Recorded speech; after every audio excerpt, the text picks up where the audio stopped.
Hello, Packers fans. Welcome into PackersNews.com. I'm Kassidy Hill, joined by Pete Dougherty here at Lambeau Field, where, Pete, we may not have had Taylor Swift in attendance today, and no team here scored 70 points, but one of the biggest comebacks in Packers history entered the fourth quarter down 17-0, win this game 18-17 for a lot of different reasons. But let me just kind of get your general overview first. You've covered a lot of games in this stadium before.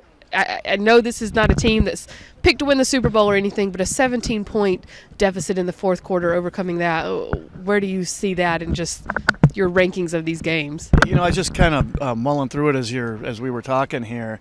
It reminded me quite a bit of the Brett Favre early years where, and I'm not saying Love was really bad today before that, because he wasn't. Love was okay.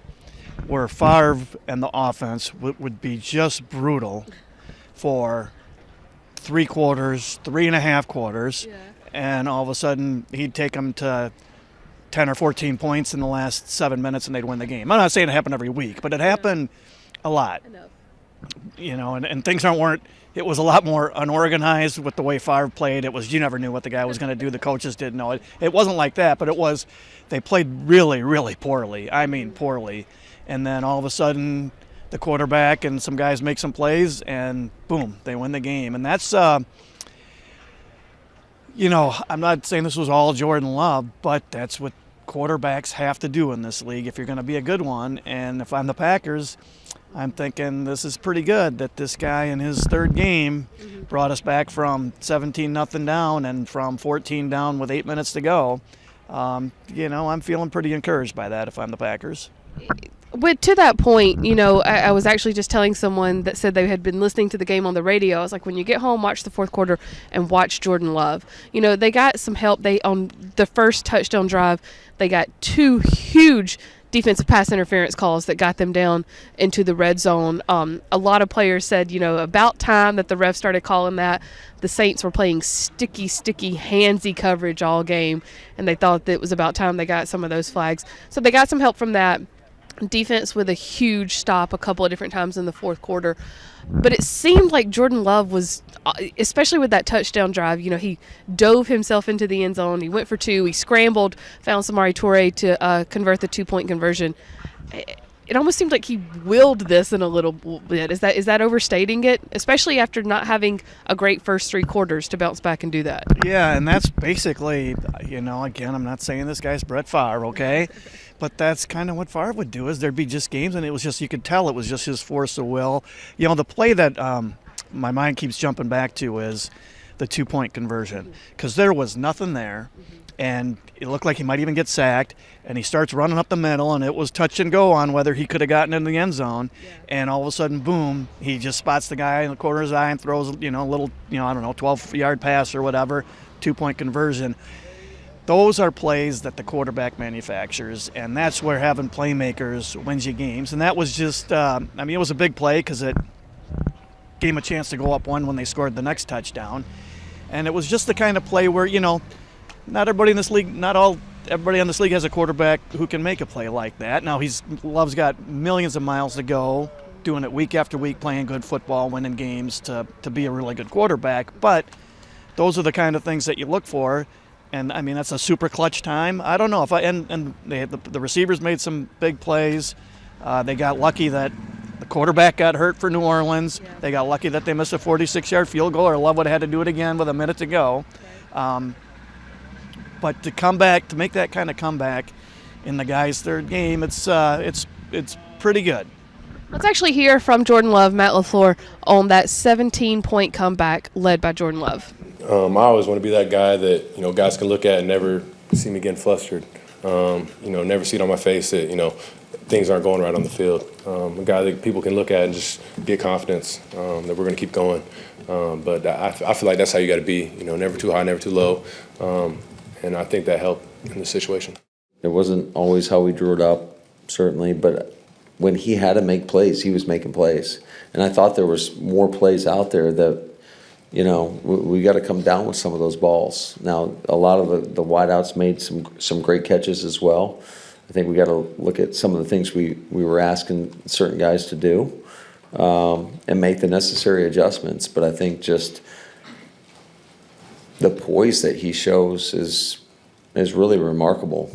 I think the leadership that he shows is unbelievable. I mean, I'd go down there and before we take a drive, and he's talking to all the guys and encouraging everybody, and those guys they're going to fight for him. I think everybody in that locker room is going to fight for Jordan Love.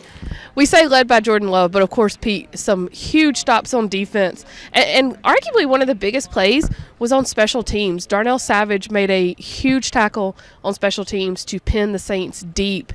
And from there, the defense could sort of pin their ears back. And before we talk about that play and specifically the fourth quarter, I want to go back to the first quarter. Rasul Douglas said that when they came in at halftime, it was extremely calm because they knew the Saints had not really done anything to them that could not be overcome because everything that had happened was pretty much their own fault. You know, the defense had really only given up 10 points because there was a touchdown on a punt return. And so he felt like everything they needed to do, they had the capability to do, even without Jair Alexander on the field, and then Carrington Valentine goes out as well. And so now, fast forward to the fourth quarter, that huge stop on special teams from Darnell Savage. How much of a difference did that make? And especially having Jameis Winston in the game versus Derek Carr. Yeah, they needed that special teams play, and the special teams, they owed it, after giving up a punt return for a touchdown. I think it helped a lot that Carr wasn't in there. I mean, Carr's just a better quarterback than Jameis Winston. So that that had to make a difference. It's funny. I've never heard, like, whenever I get talked to anybody, a player after a game, and they've come back and won the game, man, it looked really bad at halftime. What was it like in the locker room? Oh, it was pandemonium. Everybody was screaming at each other. I mean, it's always really calm. I think maybe we were going to win this game. I think maybe it always is calm at halftime because their coaches are doing strategy. They're too busy doing business to scream at each other. Maybe sometimes there are blow-ups. I don't know. But it's kind of funny that I've never heard anybody say, it was total chaos. People were throwing stuff. There were fights breaking out. No. But, of course, the biggest story on defense today is Rashan Gary's hat trick, 3 sacks, including the sack that knocked Derek Carr out of the game. I mean, this is a guy that last November, Pete, tore his ACL. I mean, he's always been an athlete, but did you expect him to come back this strong this quick? I didn't, just because you look at Elton Jenkins with his struggles. Obviously, Bakhtiari had more than just the ACL, but so I really wouldn't have thought he'd have this kind of impact this early. I remember writing in my notes, though, early, mid-third quarter, one of the problems with their defense today was they didn't, because when they had third and long, they brought the heat, and it made a difference. And they didn't get them in very many third and longs. That was probably their biggest problem defensively. Even though the Saints didn't put up a lot of points, they weren't getting off the field quickly because they weren't getting them in third and longs. And when they did, the pass rush made the Saints pay the price. And most of the time, it was 52 who was delivering that price. Let's hear about what kind of impact Rashan Gary had on this game today. Man, it's always great, man, because just talking to him in the offseason, seeing the hard work he's put in to get back from his ACL injury, and to know that he's coming out here this year and he's continued to put hard work in, and he's working harder each and every day in practice to make sure that he's available for game days, and his fight and his determination to make sure he's available for us to go out there and make big plays. And he got out there and made a lot of big plays tonight, man. We needed him to do that. He did it. He answered the bell, and he's going to continue to do great things in this league, man. I always believe in my little brother. The most important thing, man, is being an impact to this team, and I'm happy I was able to do that today. Pete, we heard from so many of the guys in the locker room and LaFleur say they'd never been a part of a game like this, and just the momentum shift that can occur. Do you think momentum is a real thing in the NFL? Like, is that a tangible factor? I do. Like, I don't know if tangible is quite the right word, but it's. I think there is something real to it that crunching numbers just can't convey, and it can be stopped too. One play a fumble or something, you can have all this momentum and boom, you lose it. But it was, LaFleur referred to it and referred to never being part of a game like this, a win like this, multiple times, and it dawned on me sitting there listening to him. Oh, when he's talking about being on this side, he was thinking being up 28-3 as quarterback's coach in the Super Bowl and losing to the Patriots. So he knows what both sides of it are. I can say this: he definitely believes that momentum is a real thing, and I can't disagree. A couple of the guys in the locker room mentioned that as well. Let's hear what they had to say was the moment this game shifted. There was no negative thoughts. the whole game. It was all, we're going to win this game. We're going to win this game. We just need a little spark. And I guess we sparked each other. PT started running the ball well. He started getting first down. I think the crowd started raving into that. We got the 3 points. Now the defense go back out there. Sav come out on kickoff. He get a good tackle. We get a 3-and-out. Offense scores, and they go for 2. That was gutsy. I ain't gonna lie to you. I was looking. I'm like, 2 points. Like, all right, but you trust whatever they do on their side. You know what I mean? So we got that, and it was like defense. We looked at each other. We was like, man, we can do it. Like, let's just get a stop or try to get a stop. Missed the field goal. So, but that was probably one of the best games I've ever been a part of. It was like a nightmare that went to a dream.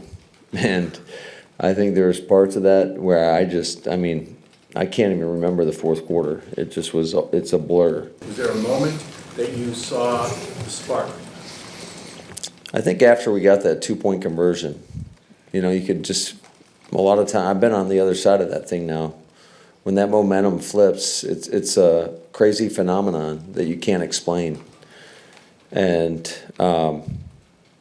I think there's just a lot of belief that we were going to find a way. And it got hairy there, obviously, at the end of the game. I mean, they put themselves in a situation to kick a field goal to go for the win. And, just everything kind of broke right for us. Pete, short week now. We'll be back here on Thursday for an NFC North showdown with the Detroit Lions. I felt like going into this game with the fact that Aaron Jones, Christian Watson, Jair Alexander were all inactive, that maybe there was a little bit of safety play there. Don't put them out there when they're not 100% because we need them Thursday. Do you think that's the case? And how much can they, speaking of momentum, how much can they carry this win into Thursday? Yeah, that had to have entered the thinking in some way or other. I'm guessing. Maybe it's that, if they played them today, would they really feel shaky about playing them again on Thursday, where they might be more, even if they got through today, would they be more susceptible to getting hurt again? So that was part of the thinking. So I'm kind of guessing both of those guys play this week, but don't know that. And, momentum like this can build through a season. I've seen teams go on runs, and you can feel it, but you don't know whether it's there or not when you start at the start, but they're set up. This sets you up for momentum. Now, if you come out and play a rotten game on Thursday, then goodbye momentum. And LaFleur even alluded to that. But it certainly at least sets up the possibility to kind of get that ball rolling downhill a little bit. I mean, if we're going to at least lay out the facts, they had a run going last year until they faced the Detroit Lions at home, and then that run came to a quick stop. So we'll see if the Packers can keep it going this Thursday. We'll be back here for the Detroit Lions game. But for today, Packers win 18-17, thanks in large part to a 2-point conversion that came at the right time to get out of here with a 1-point win in the Jordan Love's debut at Lambeau Field. We will have full coverage for you on PackersNews.com as we wrap up the Packers win over the Saints. Pete, thanks so much as always. Thanks, guys. This is PackersNews.com. For Pete, I'm Kassidy.